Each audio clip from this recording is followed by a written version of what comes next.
Assalamualaikum warahmatullahi wabarakatuh. Saya, Budi Silvia Hawasa Putri, akan menjelaskan mengenai puasa dan manfaat bagi kesehatan serta kehidupan sosial. Dalam surat Al-Baqarah ayat 183 menyebutkan, "Hai orang-orang yang beriman, diwajibkan atas kamu berpuasa sebagaimana diwajibkan atas orang-orang sebelum kamu agar kamu bertakwa." Definisi puasa. Menurut bahasa, puasa adalah menahan diri dari sesuatu hal yang meninggalkannya.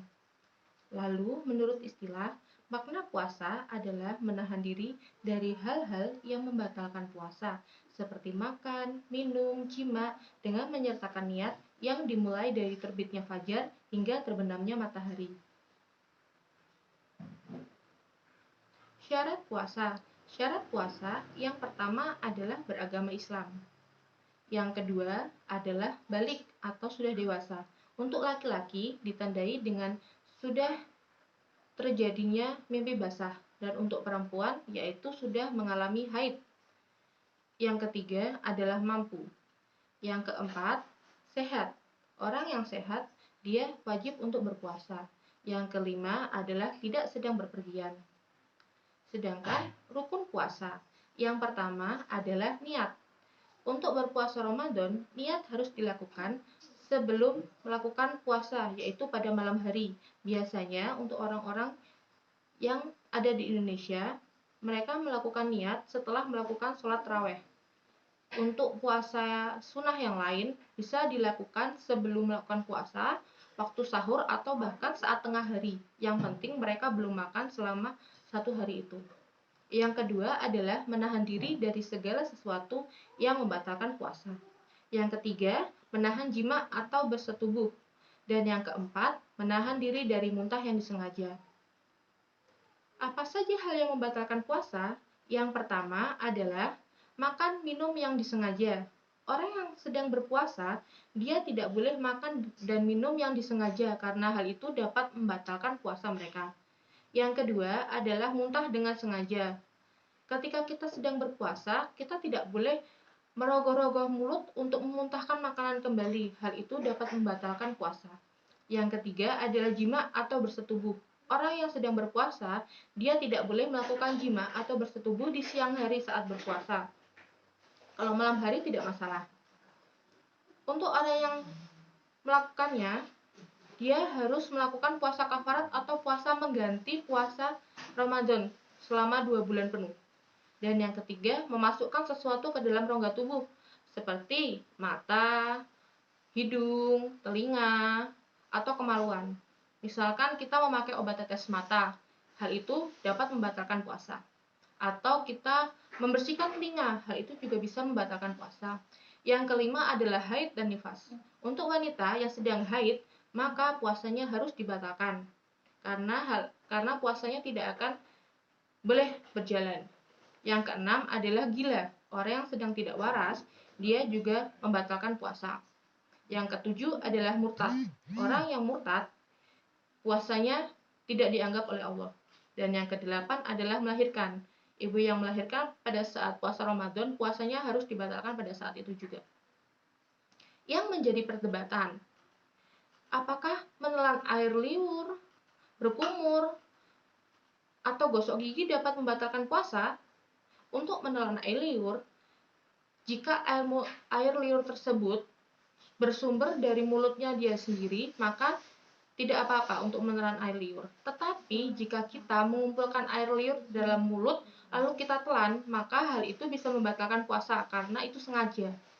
Lalu untuk berkumur, ketika kita akan sholat, maka kita diwajibkan untuk berkumur terlebih dahulu. Dan kumur-kumur pada saat sholat itu tidak membatalkan puasa. Tapi jika kita sengaja untuk berkumur-kumur, maka puasa kita batal, apalagi jika kita sampai menelannya. Untuk gosok gigi menggunakan pasta gigi atau siwak, itu tidak membatalkan puasa selama tidak sengaja tertelan. Lalu yang bisa membolehkan berbuka atau orang yang tidak diwajibkan untuk berpuasa. Yang pertama adalah orang sakit. Orang yang sakit dan khawatir jika dia puasa, maka sakit itu bisa membuatnya bertambah parah. Misalkan orang yang sedang sakit mah. Jika dia tidak makan saat itu juga, bisa jadi penyakitnya akan bertambah parah. Maka dia diperbolehkan untuk berbuka. Atau orang musafir, orang yang sedang perjalanan jauh, lalu di tengah jalan dia merasa kelelahan atau merasa kecapean, maka dia diperbolehkan berbuka. Asalkan memenuhi batas minimal yaitu 80 km. Kalau kurang dari 80 km perjalanannya, maka sebaiknya dia tetap menjalankan puasanya. Lalu yang ketiga adalah orang tua. Orang yang sudah tua dan khawatir jika dia tetap berpuasa, maka dia akan semakin lemah, maka dia diperbolehkan untuk berbuka. Lalu untuk ibu hamil dan menyusui. Untuk ibu hamil, jika dia mengkhawatirkan janinnya ketika dia melanjutkan puasanya, maka dia boleh untuk berbuka. Asalkan puasa Ramadan itu diganti di hari yang lain. Lalu sunnah puasa. Apa saja yang bisa menambah pahala kita selama berpuasa? Yaitu yang pertama adalah menyegerakan berbuka ketika matahari tenggelam. Ketika sudah terdengar adzan, maka kita disunahkan untuk langsung berbuka. Dan berbukanya dengan sesuatu yang manis. Rasulullah sudah mencontohkan berbuka menggunakan kurma. Lalu yang ketiga, berdoa saat berbuka. Lalu yang keempat adalah mengakhirkan makan sahur. Kita diminta untuk makan sahur di 15 menit sebelum waktu adzan subuh, supaya puasa kita akan semakin kuat. Yang kelima adalah memberi makan berbuka orang yang berpuasa. Lalu yang keenam adalah memperbanyak sedekah. Dan yang ketujuh adalah membaca dan mempelajari Al-Quran. Karena satu ayatnya saja akan mendapatkan pahala. Dan jika dilakukan di bulan Ramadan, maka pahalanya akan semakin berlipat. Jenis puasa. Jenis puasa menurut hukumnya ada 4 buah, yaitu puasa wajib, sunnah, makruh, dan haram. Puasa wajib. Puasa wajib jika dikerjakan akan mendapatkan pahala dan jika ditinggalkan akan mendapatkan dosa. Apa saja puasa wajib itu? Yang pertama adalah puasa Ramadan, yaitu dilakukan selama bulan Ramadan 29 atau 30 hari. Itu hukumnya wajib. Jika kita terpaksa tidak melakukannya, maka kita diharuskan untuk mengganti di lain hari. Yang kedua adalah puasa kafarat, yaitu ganti puasa ketika kita bersetubuh di siang hari saat Ramadan. Masanya adalah selama 2 bulan. Jika ketika 2 bulan penuh itu kita tidak bisa berpuasa secara terus-menerus, maka kita harus membayar denda. Untuk puasa kafarat, ketika bersetubuh, yang harus berpuasa adalah 2 orang itu. Jadi tidak bisa salah satu, harus dua-duanya. Lalu yang ketiga adalah puasa nazar, yaitu ketika kita menginginkan sesuatu dan kita berdoa kepada Allah, menjanjikan bahwa kita akan berpuasa setelah mendapatkan apa yang kita inginkan, maka kita harus berpuasa. Lalu yang kedua adalah puasa sunnah, yaitu puasa yang jika dikerjakan akan mendapat pahala dan jika ditinggalkan tidak akan mendapatkan dosa. Apa saja puasa sunnah itu? Yang pertama adalah puasa 6 hari di bulan Syawal. Setelah Ramadan kita akan tiba di bulan Syawal. Pada waktu bulan Syawal itu kita disunahkan untuk melakukan puasa selama 6 hari. Dan jika kita melakukannya, kita akan mendapatkan pahala, yaitu diampuni dosa-dosanya di tahun yang lalu dan di tahun depan. Lalu yang kedua adalah puasa di hari Arafah, yaitu 9 Zulhijjah sebelum Idul Adha. Lalu yang ketiga adalah puasa Asyura pada tanggal 10 Muharram. Setelah itu ada puasa bulan Sya'ban, puasa hari Senin dan Kamis, serta puasa tengah bulan, yaitu tanggal 13, 14, 15 setiap bulan Hijriah. Lalu yang ketiga, puasa makruh. Puasa yang jika dikerjakan tidak akan mendapatkan dosa dan jika ditinggalkan akan mendapatkan pahala. Apa saja puasa makruh itu? Yaitu puasa di hari Jumat secara khusus. Jika kita berpuasa pada hari Jumat, padahal tidak ada hari-hari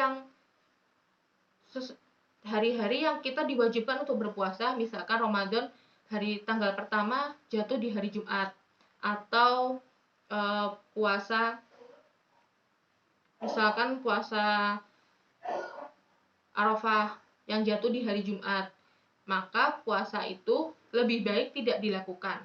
Lalu ada puasa di hari Sabtu secara khusus. Seperti kita mengkhususkan untuk hari Sabtu itu untuk berpuasa, maka hal itu sebaiknya tidak dilakukan.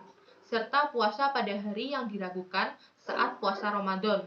Misalkan kita belum melihat hilal tapi kita ingin berpuasa Ramadan terlebih dahulu, maka hal itu tidak boleh. Lalu yang keempat adalah puasa haram, yaitu puasa yang jika dikerjakan akan mendapatkan dosa dan jika ditinggalkan akan mendapatkan pahala. Yang pertama adalah puasa di 2 hari raya, yaitu hari Idul Fitri dan hari Idul Adha. Pada saat hari Idul Fitri tanggal 1 Syawal dan hari Idul Adha tanggal 10 Dzulhijjah, kita diharamkan untuk berpuasa. Lalu yang kedua adalah di hari Tasyrik, yaitu pada tanggal 11, 12, 13 bulan Dzulhijjah. Kita diharamkan untuk berpuasa. Lalu apa saja keutamaan puasa itu? Yang pertama adalah akan masuk surga. Allah sudah memfirmankan akan masuk surga orang-orang yang melakukan puasa. Lalu yang kedua, bau mulutnya lebih harum di sisi Allah dari minyak kasturi. Dan yang ketiga, dapat memberikan syafaat bagi orang yang menjalankannya. Lalu manfaat puasa. Yang pertama adalah meningkatkan ketakwaan. Yang kedua, menghapus dosa.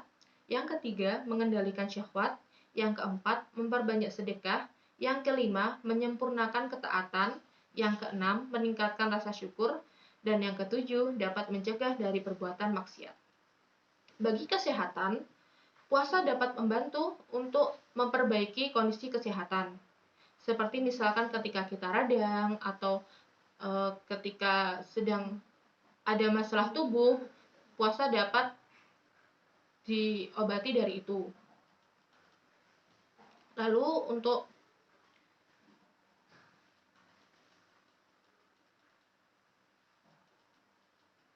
sekian dari saya. Terima kasih.